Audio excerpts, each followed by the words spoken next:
Hello, everybody. Welcome to Sunday Night Ghost Stories Extra, because we are on a Friday. Oh my goodness me, it's the end of the working week.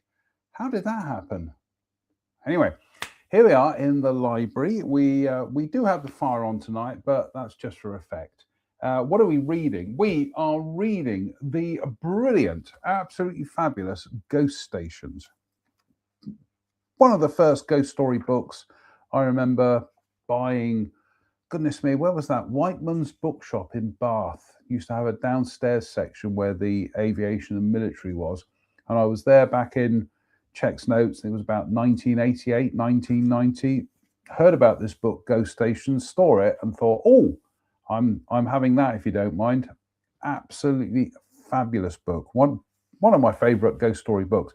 The subsequent ones are a bit rubbish, but this is a banger. This is.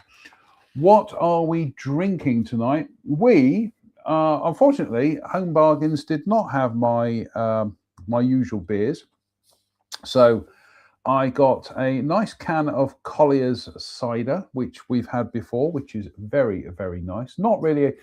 Despite the fact that I live in the West Country, I'm not a cider drinker. Um, Breaks into Wurzel's song there. But yeah, so we'll tell you about what we're going to have for the second part of the show tonight. We're also washing it, oops, wrong one, washing it down with the Western Gold Honey from Lidl. Got some fan mail here. Oh, right, apparently, bear with, folks. I just need to, we have a Nest Cam down our local council offices, and we have been no, nothing happening here. So we have been waiting for the Swifts to turn up, and camera is connecting. So bear with. This is exciting stuff. What do you do? Not a Robbie sausage at the moment. Share to.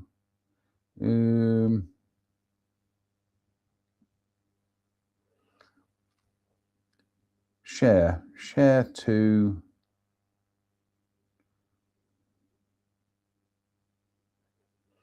Bear with. I'm gonna have to drop out and come back in a second. So we'll be back shortly.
I do apologise for the interruption. We were trying to get the live Swift cam up, but it's not linking at the moment. So I'll do that after Ghost Stories. So, shall we crack on mit the Ghost Stories? If you're wondering where Derpy is, he's wandered off downstairs to have some supper. So, the ghosts of RAF Leeming.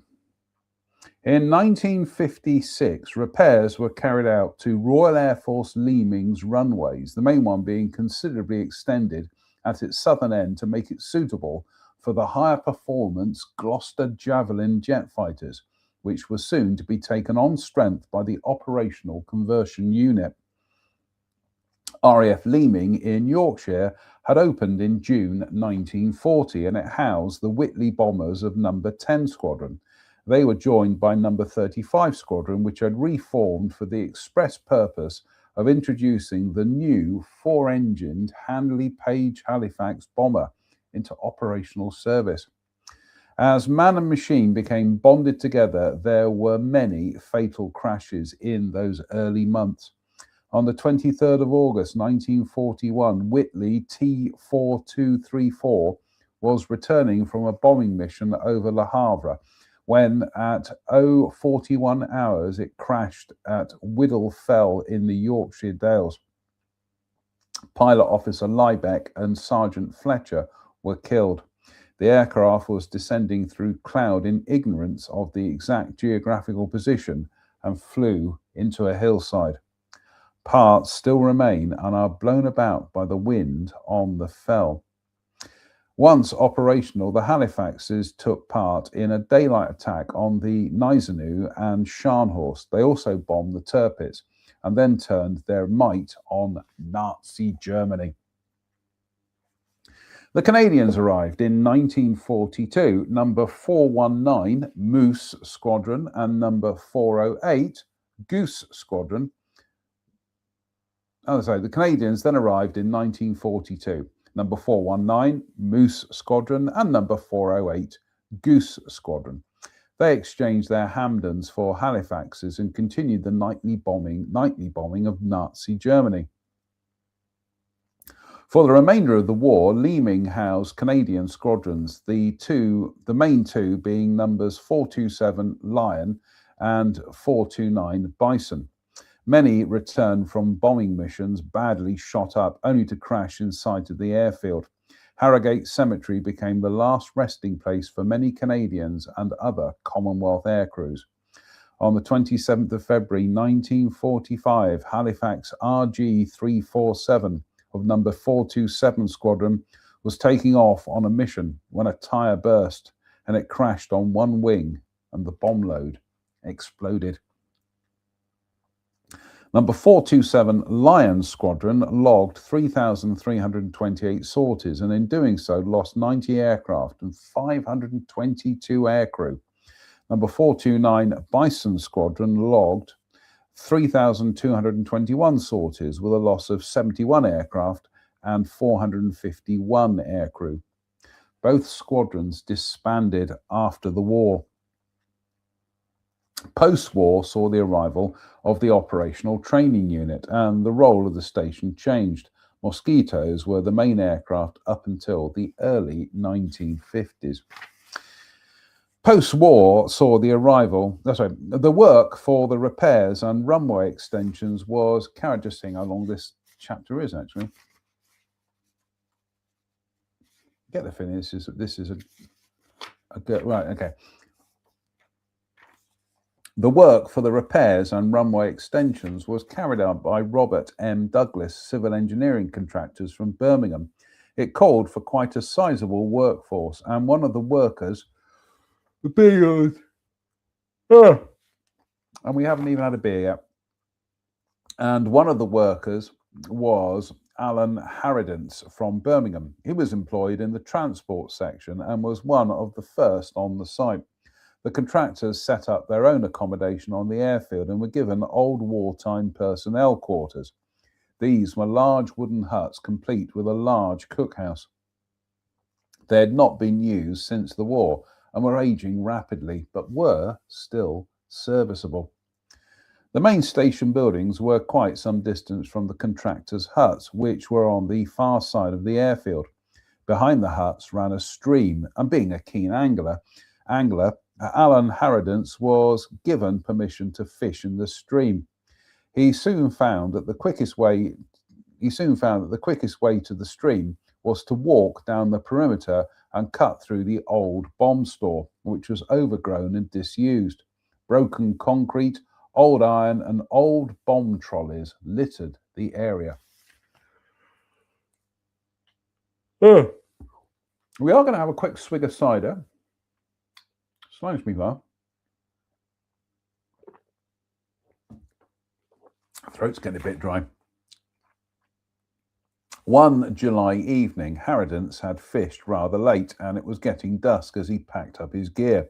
It was a warm, sultry evening, and a mist had formed over the stream. As he made his way back through the old bomb store, he became aware of a noise that sounded like wheels running along rails. I stopped in my tracks and listened, said Harridance. Quite clearly, I heard the sound of wheels and men's voices. After a few minutes, the sounds died away and everything went quiet again. Harridance was puzzled and thought it best not to hang around, for the whole area had taken on an eerie atmosphere. As I came round the corner of the old bomb store, I saw through the mist a figure of an airman in full flying gear. He was sitting on a low concrete wall about 20 feet away. As he bent down to put down his fishing basket, the phantom airman, the quote marks have disappeared here. As he bent down to put down his fishing basket, the phantom airman disappeared. I walked over to where he had been sitting, said Harridance, but could not see anyone. With all the rubble, it would not have been possible to move without making a lot of noise, but I heard nothing. Deep in thought, Alan Harridance made his way directly to the cookhouse, with it being so late, and joined the supper queue. At the serving hatch, Tom the cook said, "What's up, Al? You look as though you've seen a ghost." "You're right, Tom. I think I have," Harridance replied. After the meal, Cook brought a mug of tea over to where Alan Harridance was sitting. He then told him what he had seen. The cook had to be up at 5 a.m. for early breakfast. The other morning, I came into the cookhouse, switched on the kitchen lights, then the lights in the mess room. I froze in my tracks, said the cook. Sitting at the far end of the mess room was an airman in full flying kit, Tom the cook added. The place does feel strange in the morning, as if people are watching you, and it's been as cold a winter these past few mornings. The cook had not told anyone what he had seen for fear of being laughed at by his workmates. He told Harridance that he would not let his wife do the early shift. The next Saturday night, Harridance went into the local public house at Beddale, and there he got into conversation with Sammy, the local poacher. When Sammy learned he was one of the contract workers at RAF Leeming, he told Harridance that none of them would be found on that part of the airfield after dark. "Those buildings you're in and the old bomb store is haunted," said Sammy. "A 4-engine bomber crashed on that side of the airfield, killing all the crew." Sammy was a gypsy by birth, and he had lived in the area all his life, doing casual work and a bit of poaching. He was a small man with bright, bird-like eyes who knew every inch of the airfield. His eyesight and hearing was above normal, and a man who lived by poaching at night becomes part of the surroundings. He was not a man to imagine things. He first entered the airfield in the winter of 1940 to 41, and he had no trouble getting in and out in spite of patrols and guards. Old Sammy caught many hares and rabbits, with the odd pheasant or two. "I was on the airfield early one morning, just before dawn," said Sammy, "when I heard this bomber coming into land. I hid myself, and as I watched, the aircraft hit the runway short and burst into flames. I got out fast. I heard later all the crew were killed." Sammy continued, You know that big long mound? Well, underneath it, there's tons of broken up aircraft that had crashed. They were dragged off the runway and buried underneath tons of earth. One aircraft blew up with all the crew aboard, and it just filled in the hole and what was left of the aircraft. The crew were never found, yet they said they held a funeral for them. But we knew different. Harridance sat spellbound, listening to Sammy. So that was the big mound, he thought. That would explain a lot of things. Sammy said it was a very spooky place. And he was right. When the wind blows across the airfield, you do hear things, and there are many unexplained happenings. I'll have a quick swig of the old cider. Itchy nose. Slange me, everybody.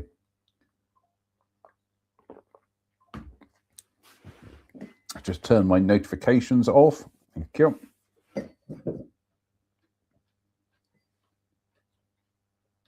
There we go. After the war, much of the airfield was deserted and many of the buildings were locked up. The bomb dump was cleared of bombs. It was just after that when Sammy started to rabbit again on the airfield. He had stopped after seeing the bomber crash. Coming up, Derpy. Come on. You're holding up the show here. Come on. There we go.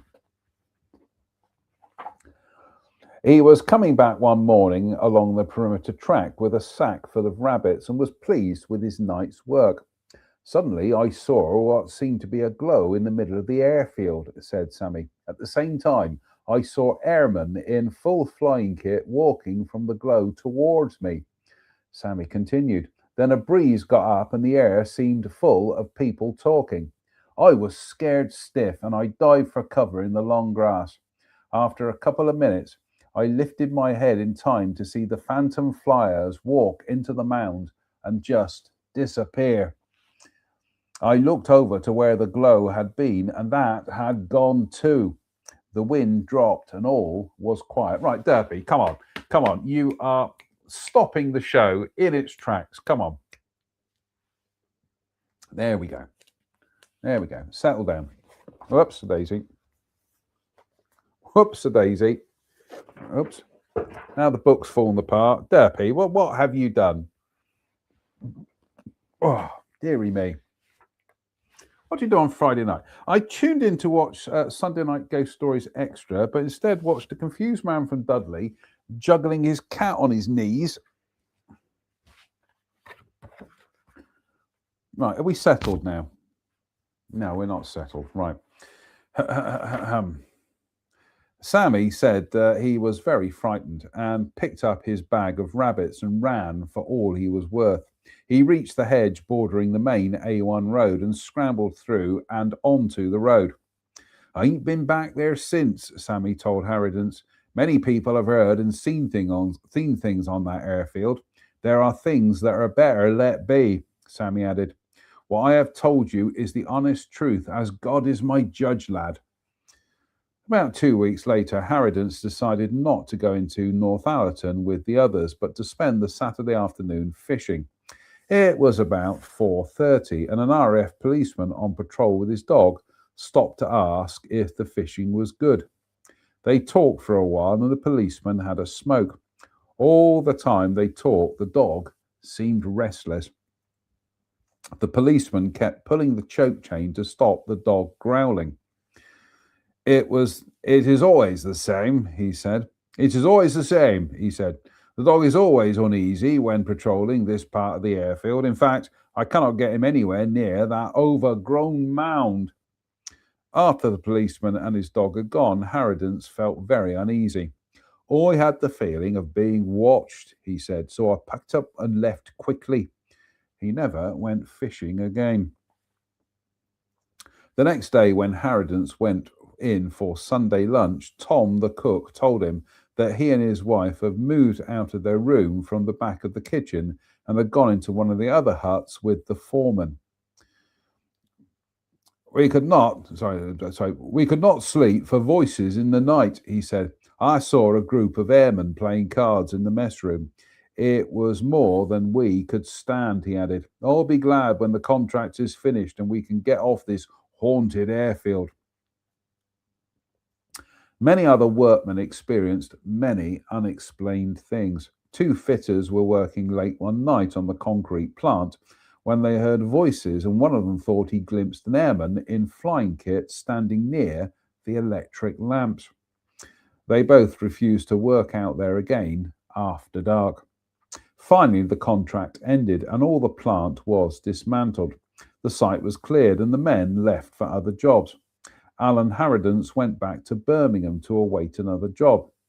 He was very pleased to get away from RAF Leeming. Today, RAF Leeming is an active airfield and houses Tornadoes. Throughout 1984, work was carried out on the old airfield, but this time Alan Harridance did not take up the offer. With its red brick quarters and 5 C-1 hangars, Leeming is an excellent example of a wartime bomber airfield, complete with Phantom air crews. I think that definitely deserves a thunderclap.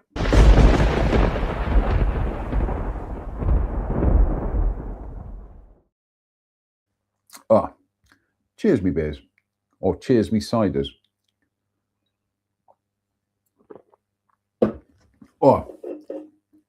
I think we'll top this one up. And in topping it up, what have we got? We've got a dead soldier and Run VT. Oh, it's jolly nice of you. Hello, dead soldier. Seen plenty of those in my time. Just going to a quick read of the blumph on this Collier's cider, made in Somerset. An expert blend of the finest Somerset apples created by family cider makers to ensure satisfying refreshment. Enjoy true taste from the heart of cider country. Brothers Drinks Company Limited, Showering Cider Mill, Kilver Street, Shepton Mallet, Somerset, BA4 5ND. There we go. It says, enjoy Collier's cider responsibly. Well, we're reading ghost stories, but 8.4%. Goodness me, that is pretty much the strongest pint we've certainly had on this show anyway. So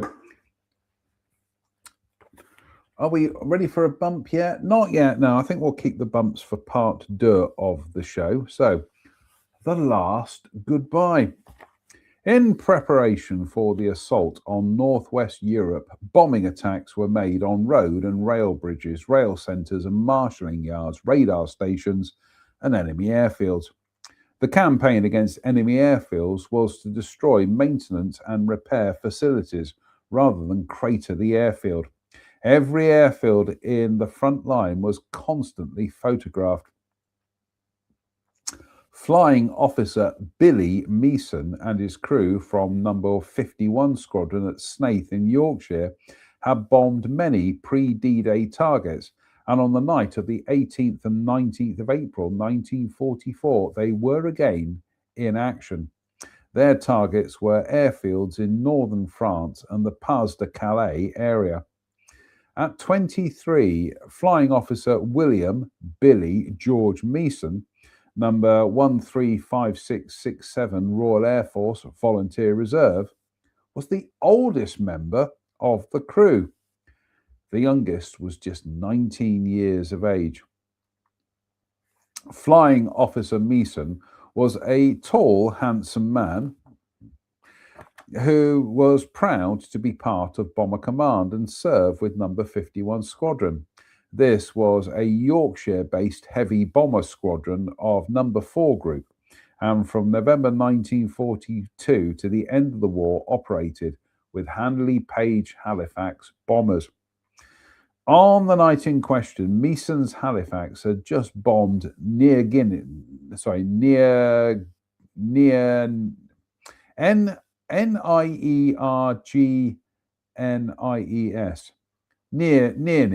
airfield, and was just leaving the bombing area when it was attacked by a German night fighter. The bomber was extensively damaged and Halifax HX-350 crashed, killing all the crew near the little French village of Davenscourt, a few miles northeast of Montdidier. Flying Officer Meeson and the rest of his crew were buried in the village cemetery at Davenscourt. According to the villagers, they received a full military funeral. And strange though it may seem, they said none of the crew had a mark on them.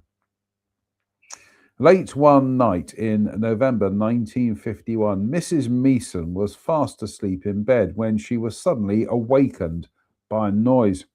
She lay and listened and then realized that someone was ringing the doorbell.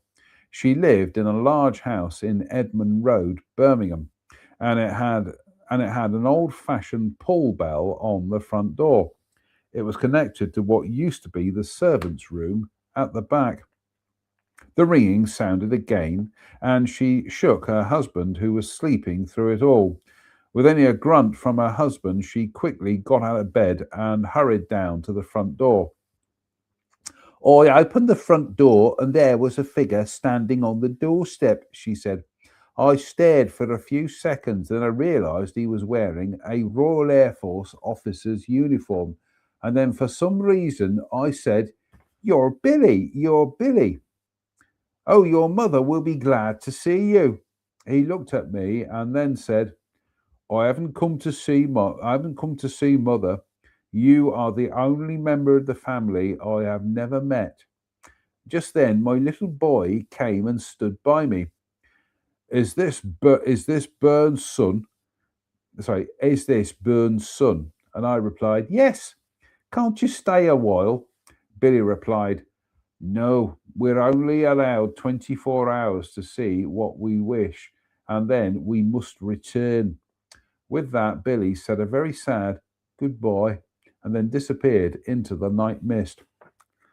Bern, being short for Bernard, was Billy's brother, and her husband Billy was her brother-in-law, and she had never met him. Here again. Bern, being short for Bernard, was Billy's brother, and her husband, Bern, being short for Bernard, was Billy's brother and her husband. Billy was her brother-in-law, and she had never met him. Mrs. Meeson has visited Billy's grave twice. The cemetery is in a lovely spot on a hill overlooking a lovely farm, and as soon as one enters the gate, Billy's grave and those of his friends can be seen. As Mrs. Meeson says, I will never forget that last goodbye. He so much wanted to stay, and although it was his own house, he would not come over the doorstep. We have reached the hour mark, Derps. Bum, bum, bum. I think we'll have a thunderclap.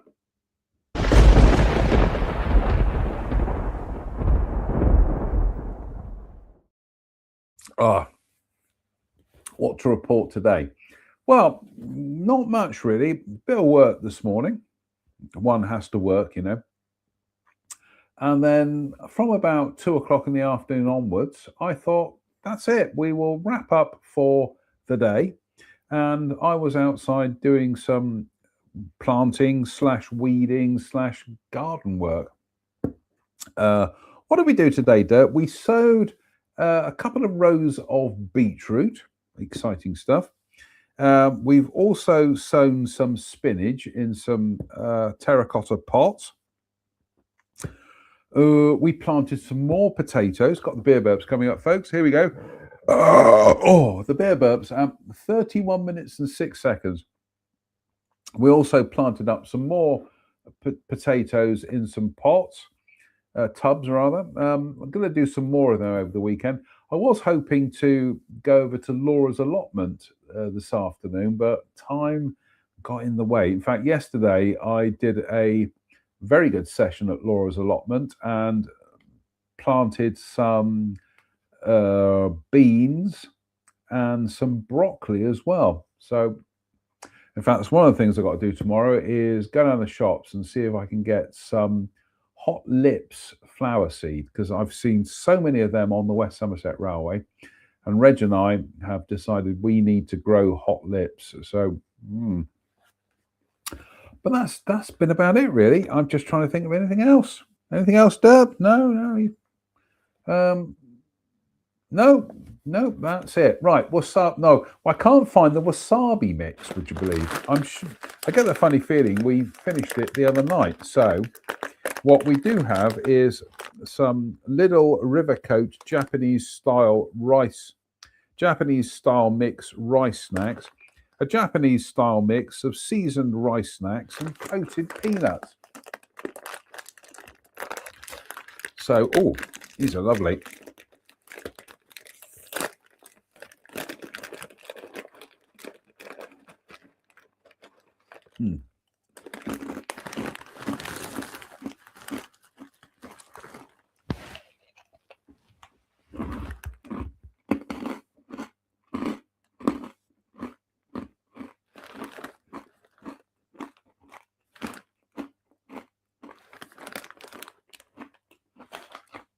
Not bad. Well, you might dip into that during the rest of the show. So,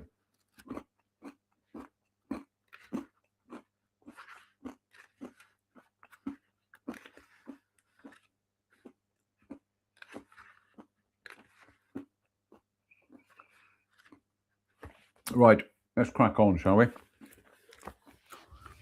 The Canteen Ghost. In 1957, Molly Tilley took over the EMEB canteen in Burton-on-Trent as manageress. The building was, as she thought, an ex-army hut, but was very nice. After about 3 months, they had a social club dinner. It was September and a nice sunny day. Just after 4 p.m, Molly let the staff go home for 2 hours as they were working again at 7 p.m. Molly stayed on, for she still had a lot to organise, and she had just started to lay the tables when her attention was drawn towards the kitchen serving hatch when she saw the back door open and someone come into the kitchen. As it was a long wooden building, she called out, but no one answered. So she walked down towards the kitchen and saw a fair-haired young man in RAF battle dress just standing there. He looked so sad, as if he was looking for someone, said Molly. I said, "Are you looking for someone, love?" At that, he just disintegrated through the wall where the sinks and washing area were. Molly was very puzzled, and she went outside and asked one of the garage mechanics if he had seen anyone, but he hadn't. The next day, Molly Tilley talked to her boss about the ghost airman, and he informed her that their canteen was an ex-RAF hut that they had bought in 1948 and could well have come from either RAF Lichfield or RAF Taton Hill. RAF Lichfield was situated 3 miles northeast of Lichfield on the A38, and it was known as Fradley to the locals. The airfield opened in August 1940, and it housed number 51 Maintenance Unit and number 27 Operational Training Unit, and this decided the role of the station. Nevertheless, bombers from the Operational Training Unit took part on many operational sorties, including the first 1,000 bomber raid on Cologne on the 30th to the 31st of May 1942, when 21 aircraft from Lichfield took part. Beer and a bump time.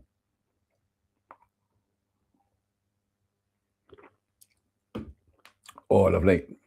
Slange.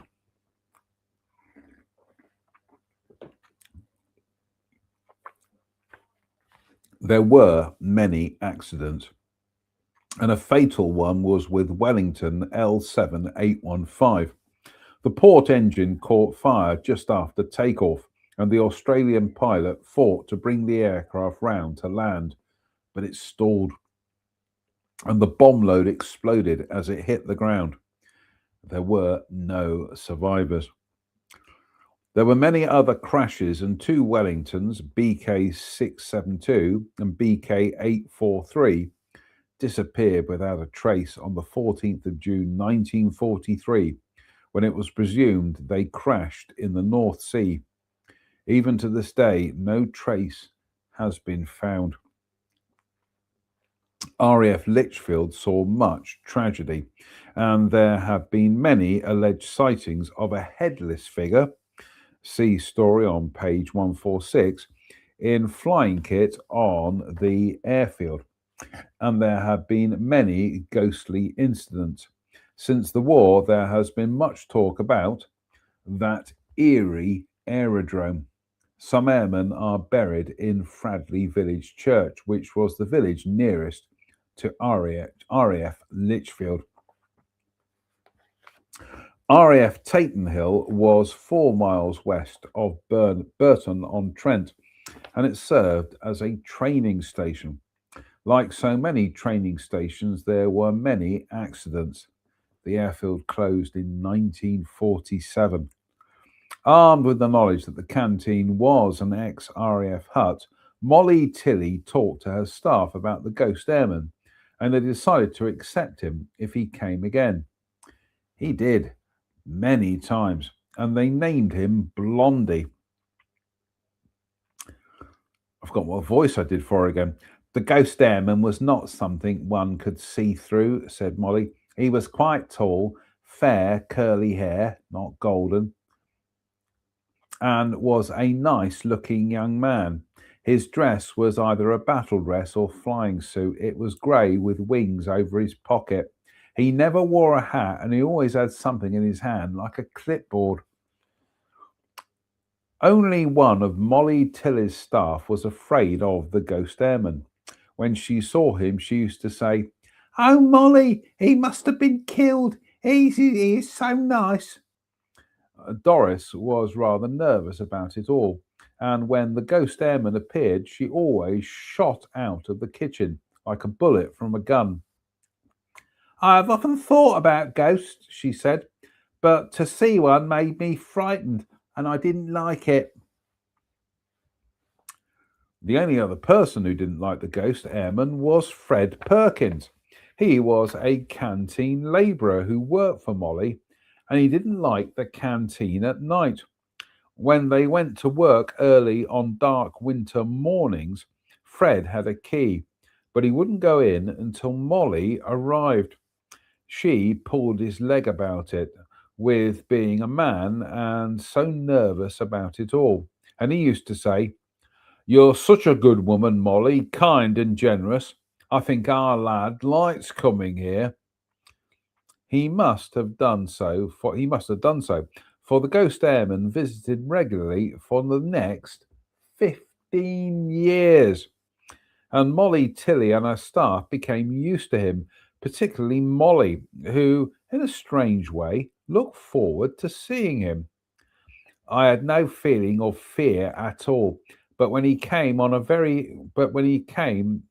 a very quiet something came over me and the rest of the staff, said Molly. The place didn't go cold at all. I thought at one time of trying to photograph him, but for some unknown reason, I couldn't bring myself to do that. I felt it was wrong. Molly did have some connection with the RAF, for her own brother had been a pilot and was killed when his aircraft crashed at RAF Brize Norton on the 27th of August, 1944. Then, in the early 1970s, they built a new office block and restaurant farther across the yard, and the two old wooden Then, in the early 1970s, they built a new office block and restaurant farther across the yard, and the old wooden ex-RAF hut had to come to the end of its days. It had served well, but sadly, it had to go. The day the old canteen hut was demolished, Molly Tilley went over from her new canteen just after the bulldozer arrived to the kitchen area. Molly told the workmen that after all those years, she had grown to like the old building and she wanted to see the end of her old canteen. But that wasn't really true, and they did not know the true reason why Molly Tilley stood silent in the kitchen area for a last look. "I said goodbye in the kitchen," said Molly. "This is what I said out loud. Goodbye, whoever you are and wherever you are. Thank you for being our friend, and God bless you always. Then I threw a kiss to where he used to stand. Molly bit her lip as a tear rolled down her cheek. With that, she walked slowly out with a lovely feeling that at last their young man would perhaps now be at rest. With sadness in her heart, she watched the bulldozer go to work, and within 15 minutes, Molly Tilly's old canteen and home for the friendly ghost airman was a pile of rubble. When Molly got home that evening, she burst into tears. The ghost airman is often in the thoughts of Molly Tilly. Who was he? Why did he come back to that hut? It must have been his home, and Molly used to say to her ladies that their kitchen area must have been his, as he didn't bother about the other end, of the building. But I think that definitely deserves a.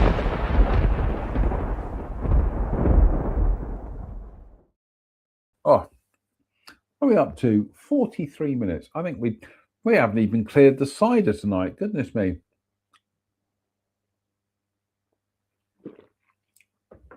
Who's been hitting the like button? Is it viewer David? No, it's not. But let's have some more Japanese style rice mix.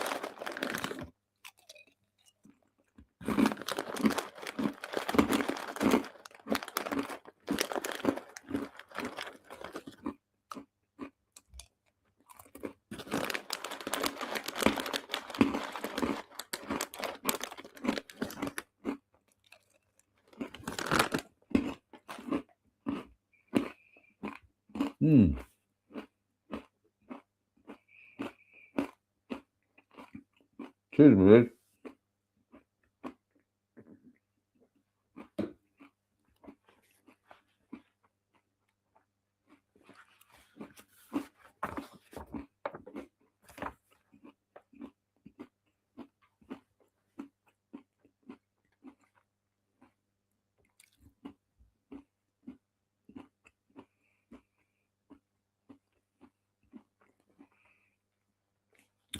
What did you do on Friday night?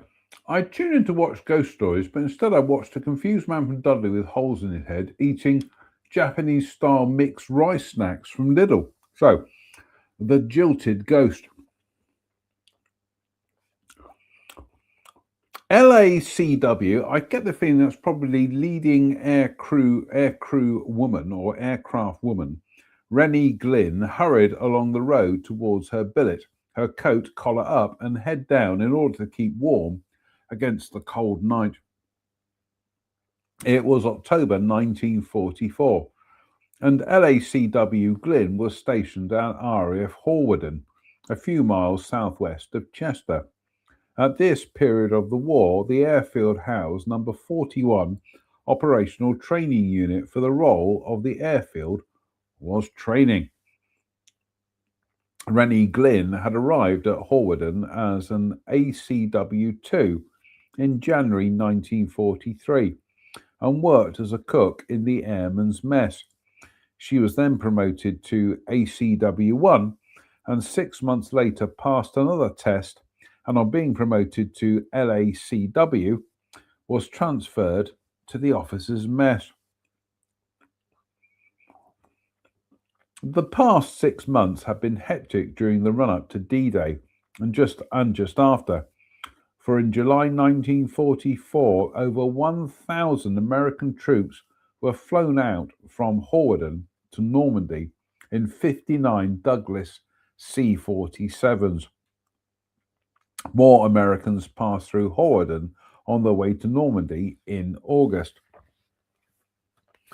LACW Glynn had been ready for those few days' leave, and she felt happy and refreshed as she made her way to the WAF site, which was on Castle Street on the other side of the main road from the camp. It was quite a walk to the mess, and having done it day in and day out for the past few months, Rennie had spent most of her holiday with her feet up. It was just after midnight by the time she reached her billet, which housed a total of 35 wafts. The hut was in darkness, so she put on the blue light, which was the one used after lights out. She made her bed, undressed, and after she had put out the light, she got into bed and snuggled down to get warm. A few moments later, I had the feeling someone was standing over my bed, she said. I could hear the slow, heavy breathing close to my face, and not thinking it was anything strange, said, "Whoever you are in the wrong bed space." But the person still persisted, and as the breathing got louder and louder, but the person still persisted. As the breathing got louder and louder, Rennie persisted, but the person still calm. But the person still persisted, and as the breathing got louder and louder, Rennie got really annoyed. She was tired and not in the mood for any tricks. The deep, heavy breathing was now so close that Rennie shouted. The beer burps. She didn't shout the beer burps, but the deep, heavy breathing was now so close that Rennie shouted, "If you are playing some sort of joke, you have picked the wrong person." And with that, I lashed out with my arms to both sides of the bed. I just couldn't feel anyone, only hear this awful loud breathing. Not able to stand it any longer, Rennie jumped out of bed and put the blue light on. To my amazement, there was no one around, and all the other wafts were fast asleep. I felt quite frightened, said Rennie rather.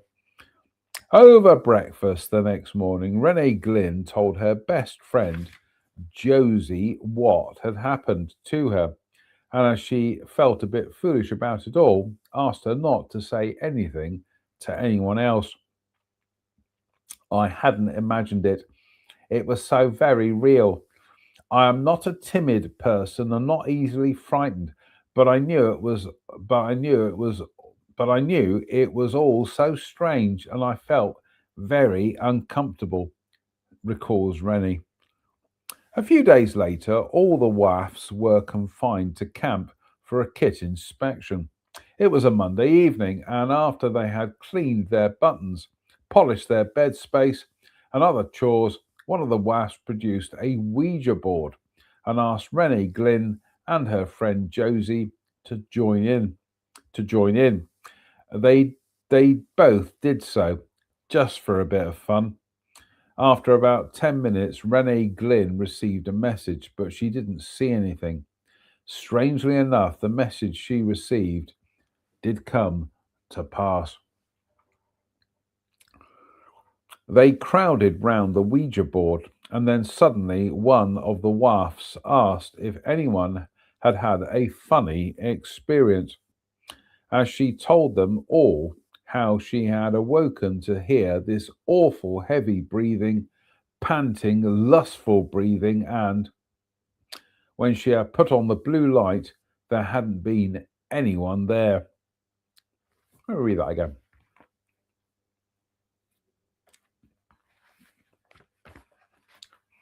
And she told them all how she had awoken to hear this awful heavy breathing, panting, lustful breathing, and when she had put on the blue light, there hadn't been anyone there.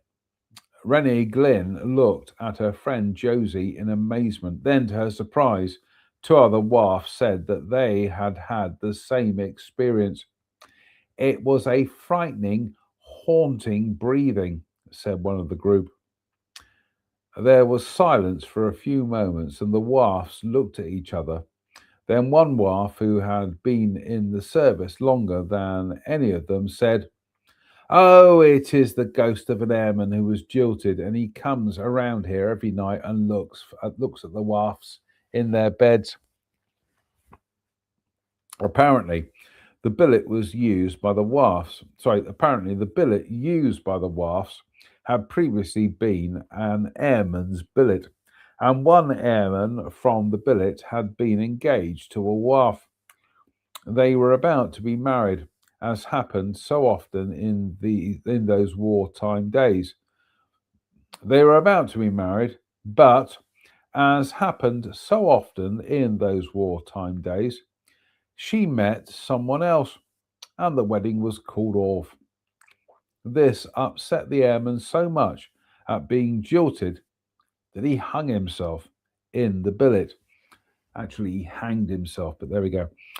It was the best. It was the ghost of the young airman looking at the wafts, and it was his heavy breathing that Renee Glynn had heard. It is still fresh in her mind 4 decades later, and every time she hears deep, heavy breathing, she thinks of the jilted ghost.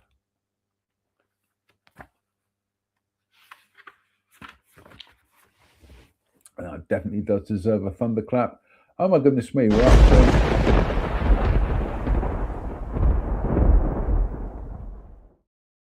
up to an hour and we haven't even started on the beer yet. So cheers me beers or slange me var in the magnificent Rush beer glass, courtesy of viewers Kirsten and Steve in the United States. And I spoke to Kirsten last night. God bless you.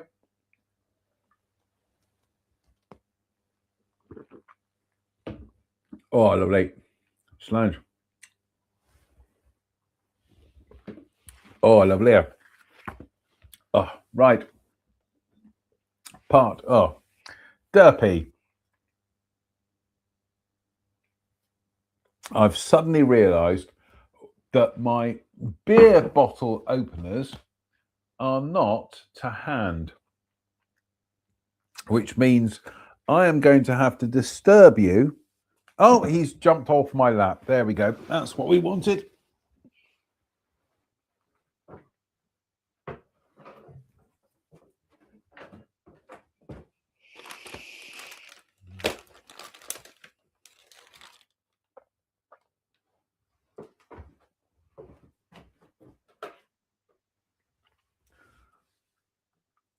Oh, for crying out loud. Where the hell have my beer bottle openers gone? I've only got about half a dozen up here.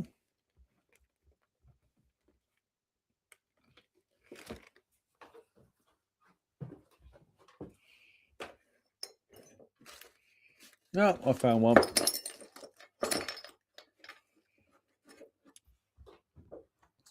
What do you do on Friday night? I tuned in to watch Sunday night. Oops, Dave. I tuned in to watch Sunday night Ghost Stories Extra, and instead I was treated to a confused man from Dudley who couldn't find his blessed beer bottle openers. Anyway, we've got the Rush one. So what are we up to? 55 minutes. Oh, that's better.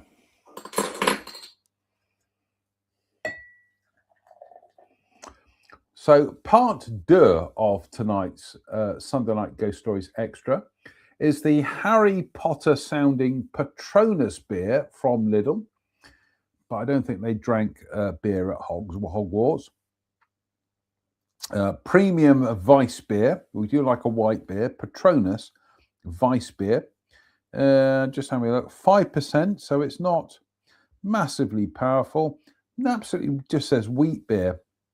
Contains barley, glutens, and wheat best before. That's it. That's all Lidl are giving me.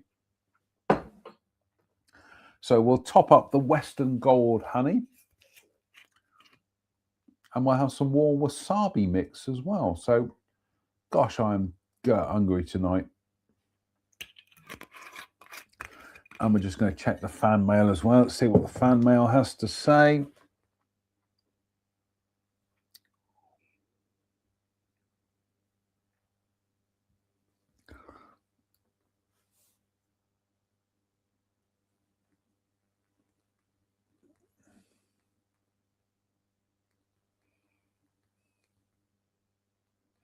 Bear with, folks. We're going to have some more wasabi mix.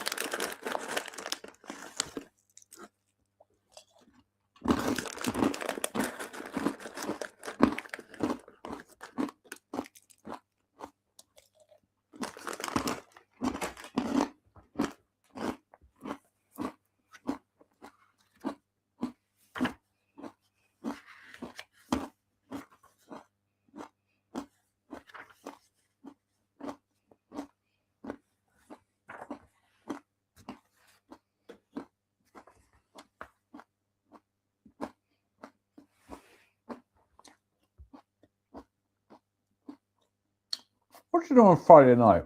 I tuned in to watch Ghost Stories, and instead I was treated to a confused man from Dudley with holes in his head eating Japanese-style rice snacks from Lidl. So, could be the new internet sensation, folks. Anyway,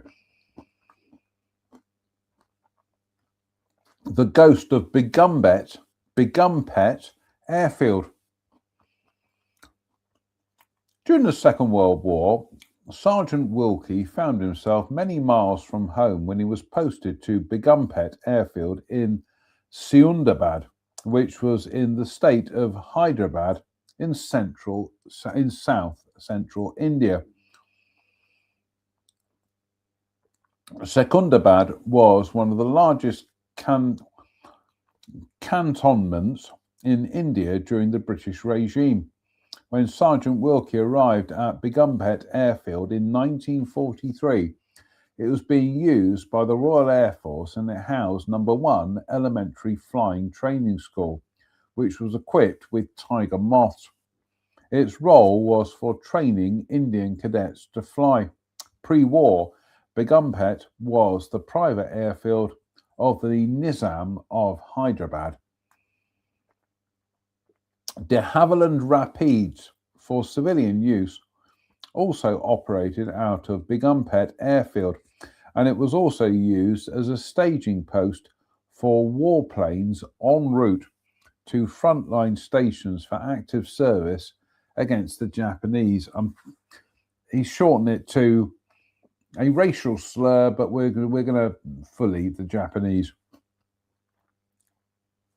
Sergeant Wilkie and 2 other sergeants and Flying Officer Newton were of the Code and Cipher branch, and their place of work was in the control tower.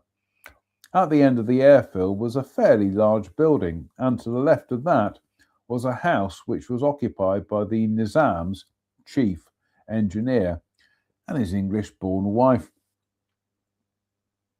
They were very nice people, and Flying Officer Newton was very friendly with them. They kept Great Dane dogs, and they also had a small Pekingese, which when asked the question, what do the ladies do in Simla, would roll on its back with its legs in the air. It was a trick that amused us all, said Sergeant Wilkie. Very often, Flying Officer Newton would visit them in the evening for a meal. The airfield was always very busy with all types of aircraft. One day in late 1943, 3 Vultee Vengeance aeroplanes dropped in at Begumpet Airfield for refueling. They were very heavy aeroplanes for only 1 engine, and with a full load of fuel, they taxied out to the end of the runway for takeoff. With its engine at full revs, the first one took off and clawed its way into the sky. The second lumbered slowly after it, but the third failed to get off the ground and hit the building at the end of the runway. The Vengeance aircraft exploded, and the poor pilot was incinerated. With its full load of fuel, the aircraft burned fiercely, and very little was left of it. It was soon just another misfortune of war.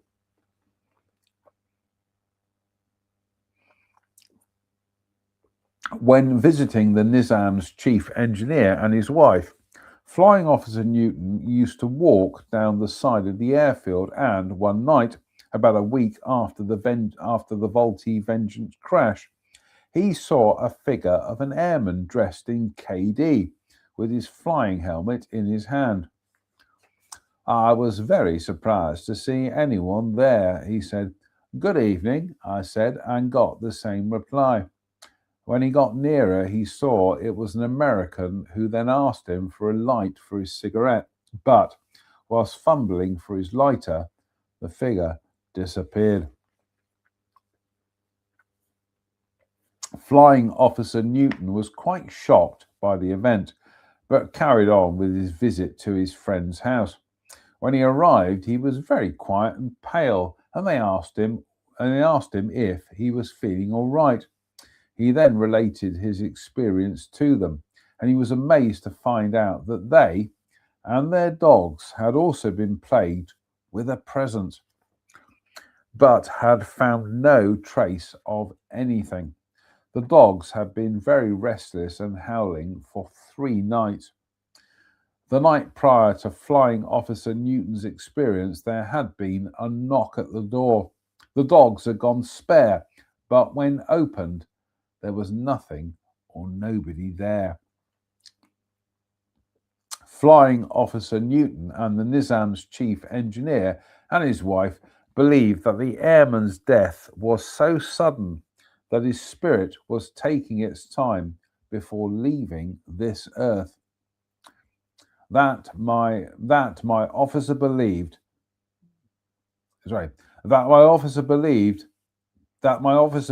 this, I have no doubt, and we respected his beliefs, said Sergeant Wilkie.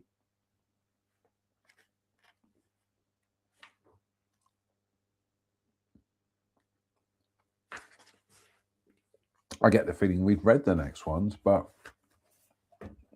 right up to. We've gone through the hour mark. Goodness me. Cheers, me beers. Oh, slange.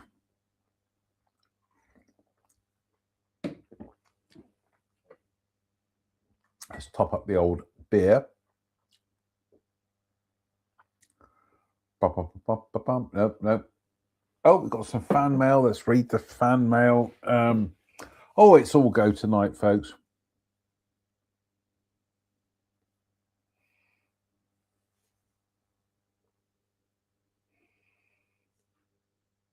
Bear with. Bear with. Got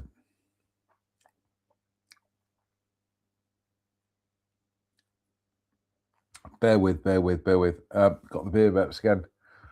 I do apologise.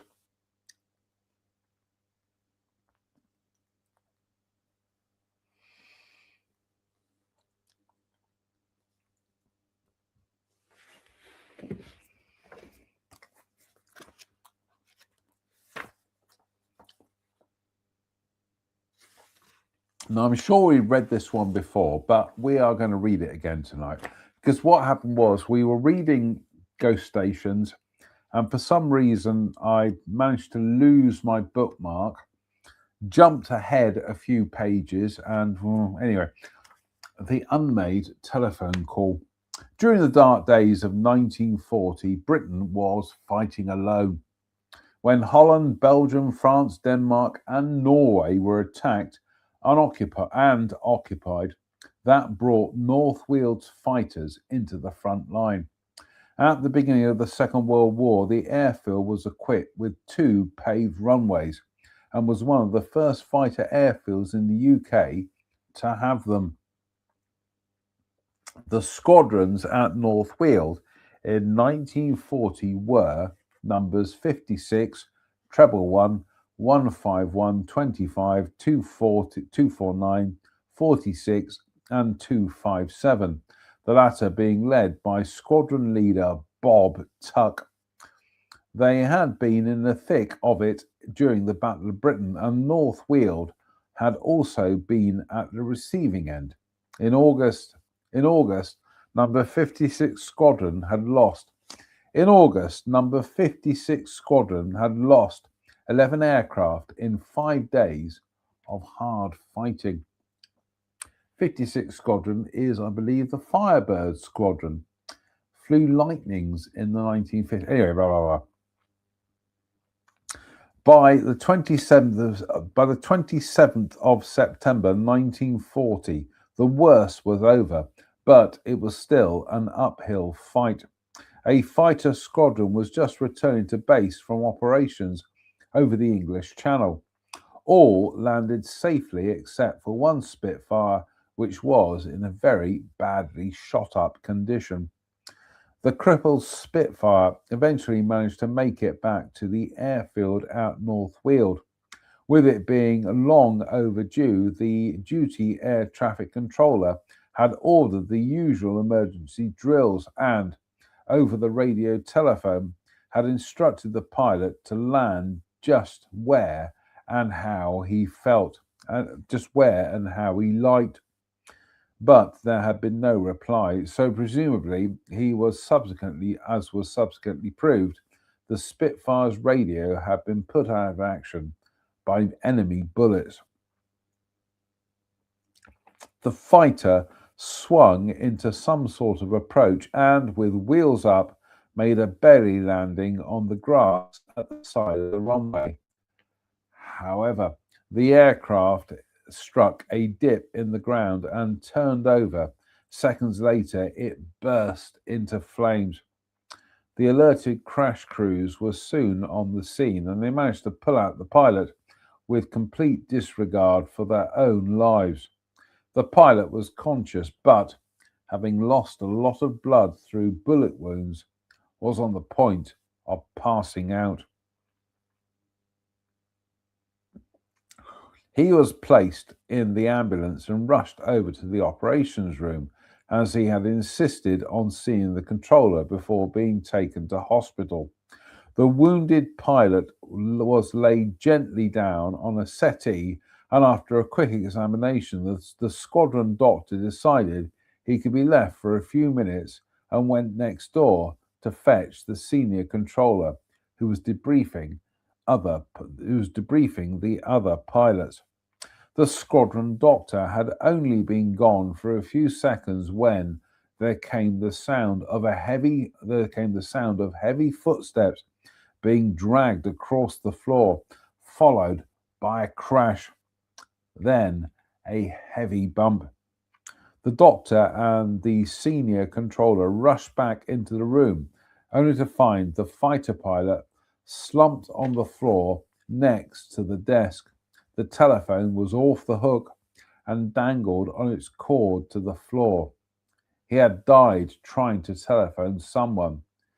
It must have been a very important call. Since that time, many people, including the telephone operators on night duty at Royal Air Force North Weald, have sworn that they have heard the sound of footsteps being dragged across the floor, followed by a crash, then a heavy bump coming from the operations room at the end of the corridor. And when they went into the room, there was nothing to be seen, but the telephone was always off the hook and dangling on its cord. Ex-Sergeant Bernard Hughes was at North Weald in 1946. The story was still current, even so far that personnel at the camp, especially the RAF, were dead scared to go anywhere near the place, let alone go into it, he said. One night during the latter half of 1949, Flight Lieutenant John Attrill was duty officer and, hearing the story from one of the operators, decided to investigate. All doors and windows were locked and threads were fixed across the doors and across the room itself.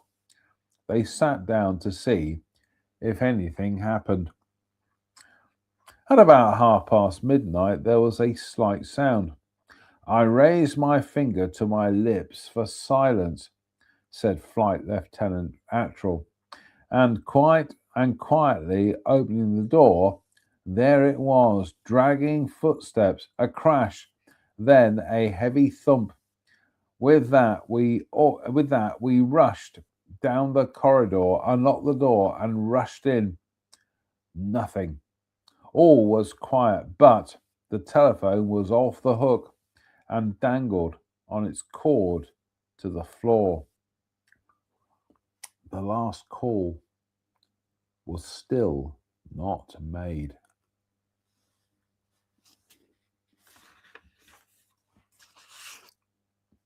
I think we'll have a thunderclap for that. Ba ba ba ba ba. Thunderclap.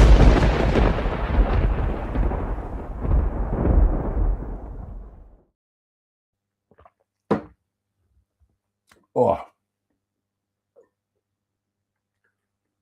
Well, do you know what? For the second time tonight, we have a dead soldier and Run VT. Oh, it's jolly nice of you. Hello, dead soldier. Seen plenty of those in my time. Oh, I love that film.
We are absolutely mullered through the hour mark. So anyway, the Metheringham Lass.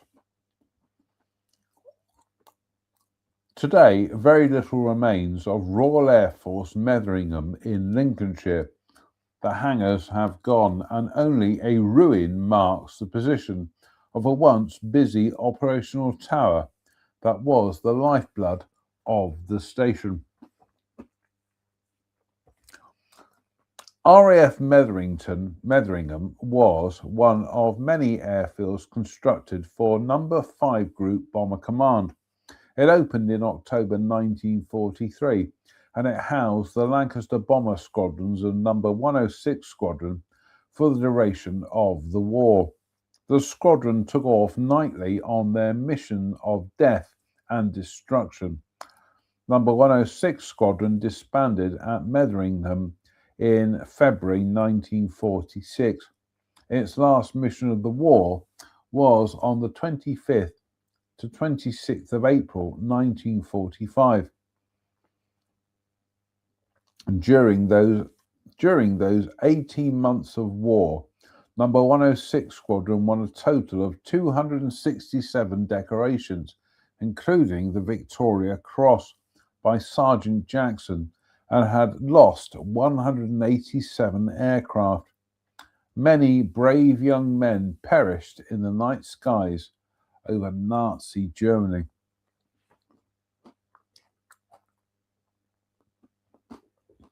Salute you all.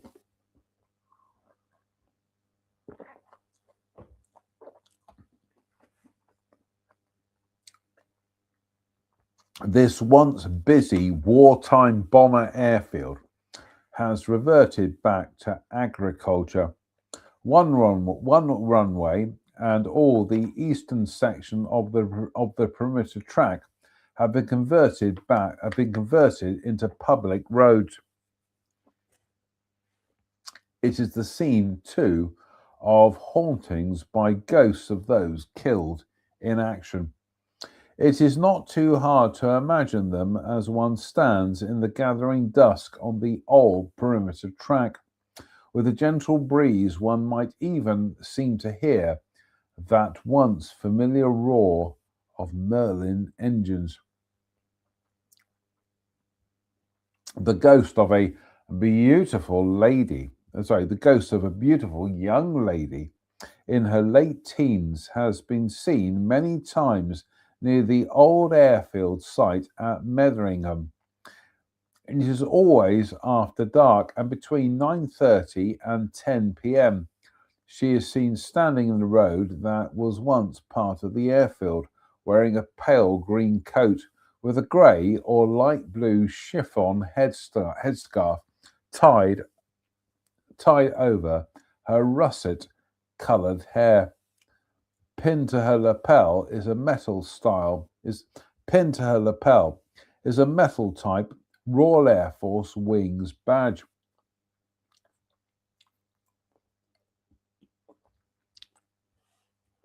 The phantom young lady with RAF wings has stopped cyclists, motorists, and even pedestrians, asking for help, telling whoever she waylays that her fiance has skidded riding his motorcycle and is lying injured just a short way further down the road.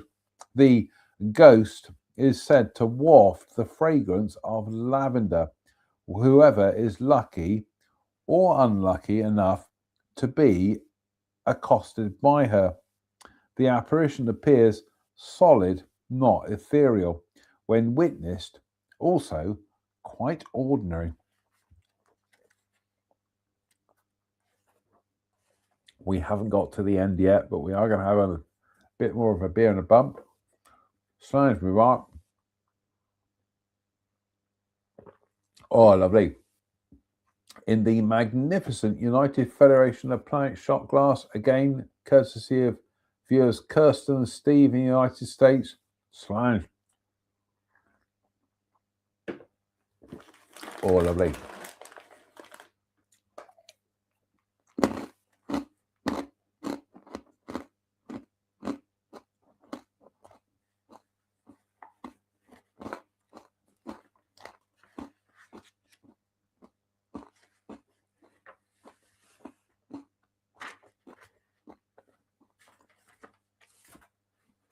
Right. Coming towards the end of tonight, what are we up to? 1 hour and 90 minutes. Goodness me, you had your money's worth tonight. So,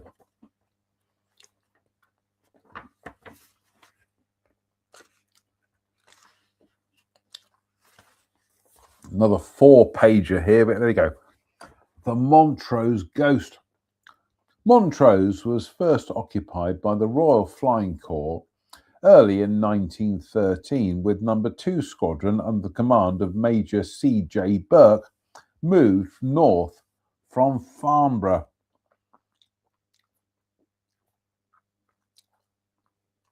The airfield was sited right on the coast, and at the outbreak of war in 1914, it became a training station. Numerous reserve and training squadrons were located at the aerodrome at different periods, and numbers 25 and 80 service squadrons were formed there. Got the tinnitus has kicked in, folks. Oh, the beer bird. Do you know what? Whilst we've got terrible tinnitus, I'm just going to dash to the loo, and we'll be back in a few seconds. So we'll see you very, very shortly.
Sorry about that, folks.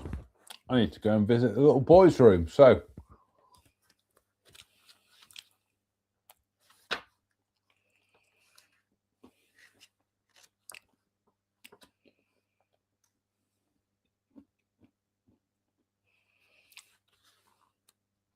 trying to see where we got up to.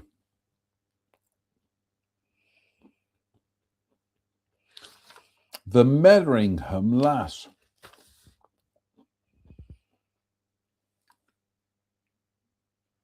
Today, very little remains of the Royal Air Force Metheringham in Lincolnshire.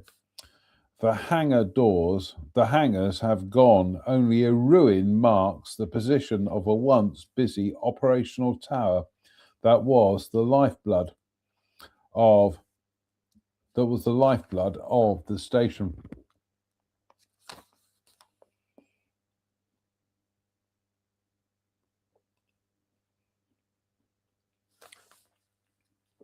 RAF Metheringham was one of the many airfields constructed for No. 5 Group Bomber Command.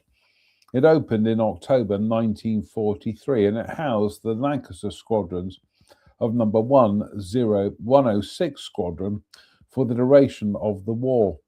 The squadron took off nightly on their mission of death and destruction. No. 106 Squadron disbanded at Metheringham in February 1946. Its last mission of the war was on the 25th to 26th of April 1945. During those 18 months of war, No. 106 Squadron won a total of 267 decorations, including the Victoria Cross by Sergeant Jackson, and had lost 187 aircraft. Many brave young men perished in the night skies over Nazi Germany. I think we'll toast them. So, cheers, lads.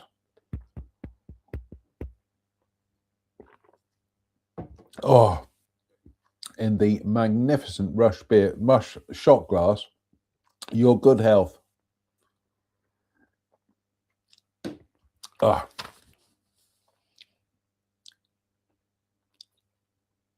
This once busy wartime bomber airfield has reverted back to agriculture. One runway and all the eastern section of the perimeter track have been converted into public roads. It is the scene, too, of hauntings by ghosts of those killed in action. It is not too hard to imagine them as one stands in the gathering dusk on the old perimeter track. With a gentle breeze, one might even seem to hear that once familiar roar of Merlin engines. Coming up, Derb. Coming up, come on. You're holding up the ghost stories. People are watching. Come on. Now, the fire isn't on, so you can't get warm. What did you do on Friday night? I tuned in to watch Sunday Night Ghost Stories Extra, but instead I was treated to a confused man from Dudley trying to carole his cat. No, right. You had your chance, Derp. You blew it. The ghost of a beautiful young lady in her late teens has been seen many times near the old airfield site at Metheringham. It is always after dark and between 9:30 and 10 p.m. She is seen standing in the road that was once part of the airfield, wearing a pale green coat with a grey or light blue chiffon headscarf tied over her russet-coloured hair. Pinned to her lapel is a metal-type Royal Air Force Wings badge. The phantom young lady with the RAF Wings has stopped cyclists, motorists, and even pedestrians, asking for help, telling whoever she waylays that her fiancé has skidded riding his motorcycle and is lying injured just a short way further down the road. The ghost is said to waft the fragrance of lavender. Whoever is lucky or unlucky enough to be accosted by her. The apparition appears solid, not ethereal. When witnessed, also quite ordinary. It appears that the phantom young lady was in fact riding pillion on her fiance's Royal Enfield motorcycle. On investigation of the area that the girl indicates, nothing is found whatsoever. Moreover, the distressed girl is in the habit of vanishing. She just disappears into the night. But there is an evil, sinister side to this. As of her sudden disappearance, the live witness to her materialization is very much stricken by inexplicable fear, panic, sense of unreality. The ghost also leaves behind a powerful odor of putrefaction. Mr. Charles Espin saw the phantom young lady and said, "I could not see her eyes, or horribly, no eyes in the sockets at all. The frontal skull orbs were empty." The story behind the phantom young lady is that just before the end of the Second World War, a young Royal Air Force aircrew flight sergeant was giving his fiancée a lift home to Metheringham village on the pillion seat of his motorcycle after being to the local dance. The motorcycle skidded on wet surfacing and crashed close to the place where the young lady appears. The flight sergeant was only shaken and bruised, but the young girl was thrown from the machine and killed instantly. She had a broken neck and terrible head injuries.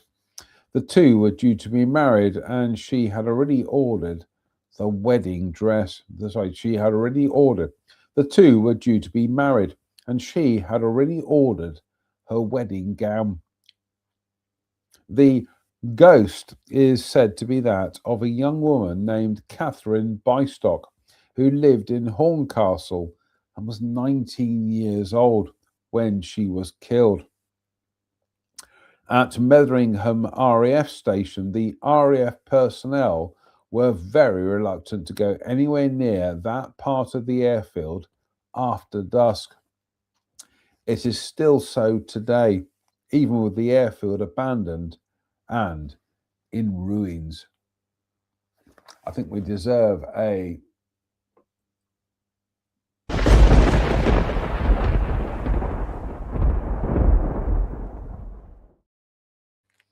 right.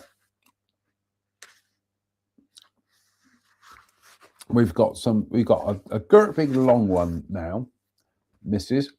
But we're going to jump ahead to the shorter ones, and then right.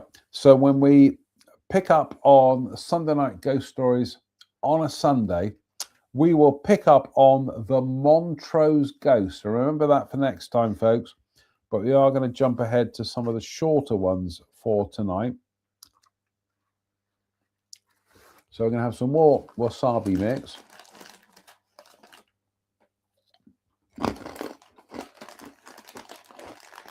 It's not wasabi mix, it's the Chinese rice snakes.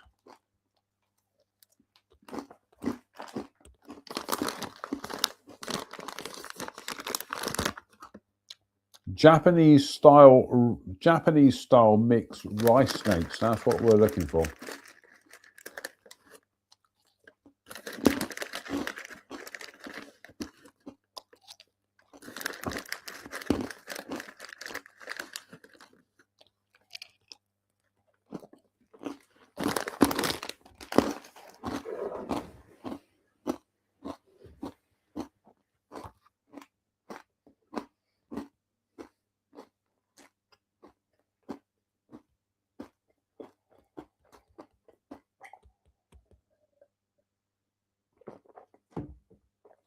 Oil of leaf.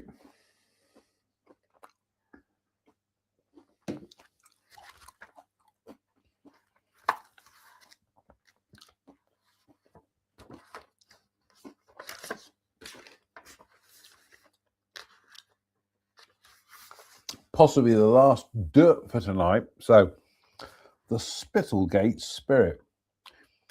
In 1939, aircraftman Joe Harris joined the staff of Number 5 Group headquarters at St Vincent's in Grantham as a telephone operator. But he was remustered to ACHGD due to a speech impediment that detracted from his performance of his duties, and he served at RAF Vincent's for most of the war. Harris transferred for a time to MT Driver, and after demobilization, he was taken on as a civilian batman to the officers' mess at RAF Spittlegate. RAF Spittlegate, just east of Grantham, dates back to 1916, and it served as a training station during the First World War.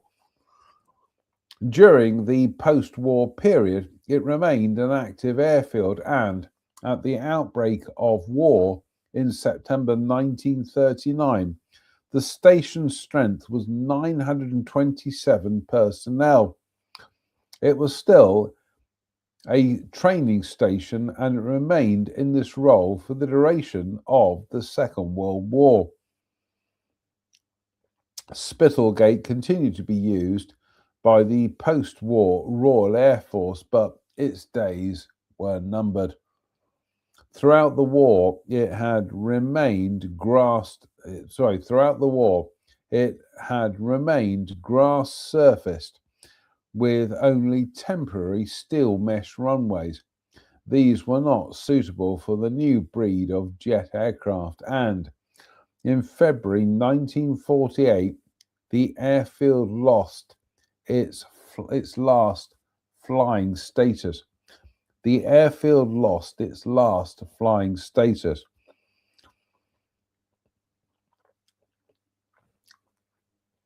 Over the next few years, the station housed a series of non-flying units, and the Royal Air Force finally moved out in 1975. The station was then transferred to the Army and used by the Royal Corps of Transport. That, say some, is why it is haunted.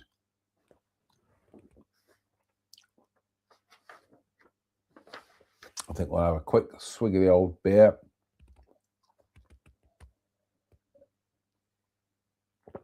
Oh, lovely. Slange.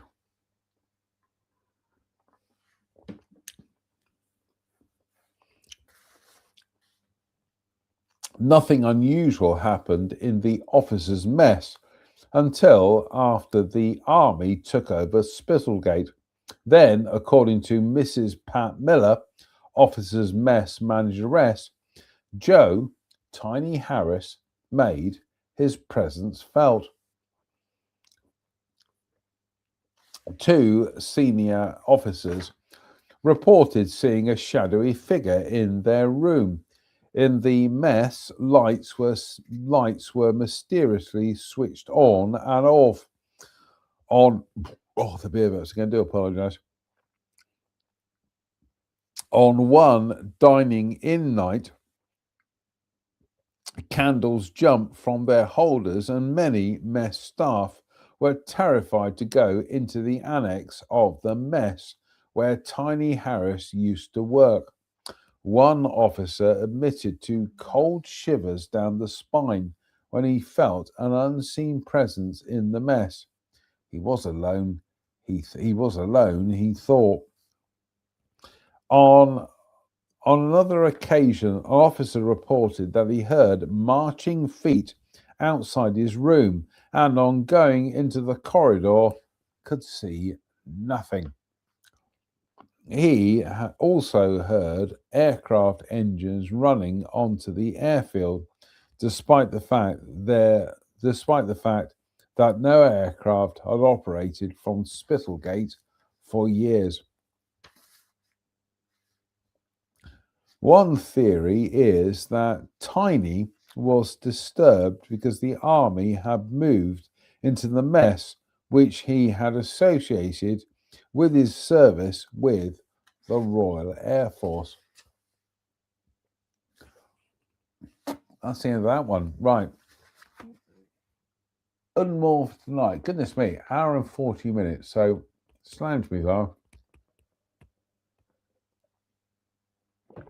Oh, good health. Last un for tonight. The Haunted Hut. RAF Boscombe Down. In 1948, Bill Winkless was stationed at RAF Boscombe Down in Wiltshire, and there were many eerie tales told about the airfield. Boscombe Down first opened in 1917 as a training station, but soon after the end of the First World War, the airfield closed. But it was reopened again in 1930, and at the outbreak of the Second World War, it housed number 88 and 218 squadrons with fairy battles.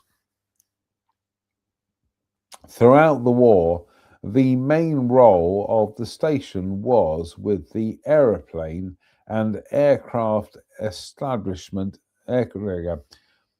Throughout the war, the main role of the station was with the aeroplane and armament experimental establishment, and with other development units and research flight. That's what we call Farnborough, the operational conversion unit. Anyway, blah, blah, blah. There were many incidents in 1947. There were many incidents, and in 1947, an airman was taken up on a flight, but the aircraft crashed, and everyone in the aircraft was killed. The night of the crash, the airman in Hut 19, in the next bed to the airman who had been killed, was awakened by an ice-cold hand on his neck. When he sat up, he saw a hazy blue light hovering over the next bed, and he heard. There you go. When he had. Let's try and get this right. When he sat up, he saw a hazy blue light operating over the next bed, and he heard a voice saying he wanted his kit. This went on from being time. This went on for some time, and in the end, the Psychic Research Unit was called in, and after some investigation, they advised that Hut 19 be emptied and sealed up for 1 year. This was done, said Bill Winkloss, and it reported, this has been done, said Bill Winkloss, and it has been reopened about the middle of September 1948.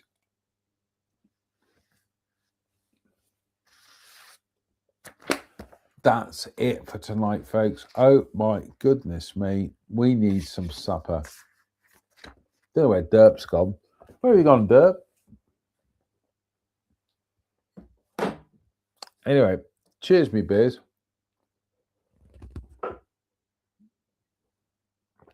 Oh, lovely.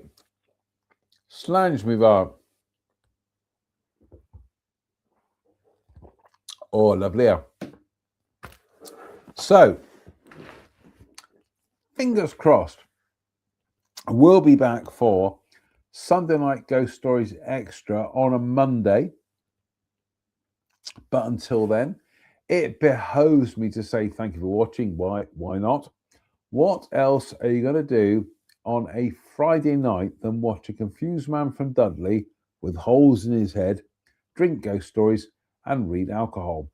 So, until we reconvene for Sunday Night Ghost Stories, until then, thank you for watching. Stay safe, stay out of trouble, and please don't have nightmares. Good night.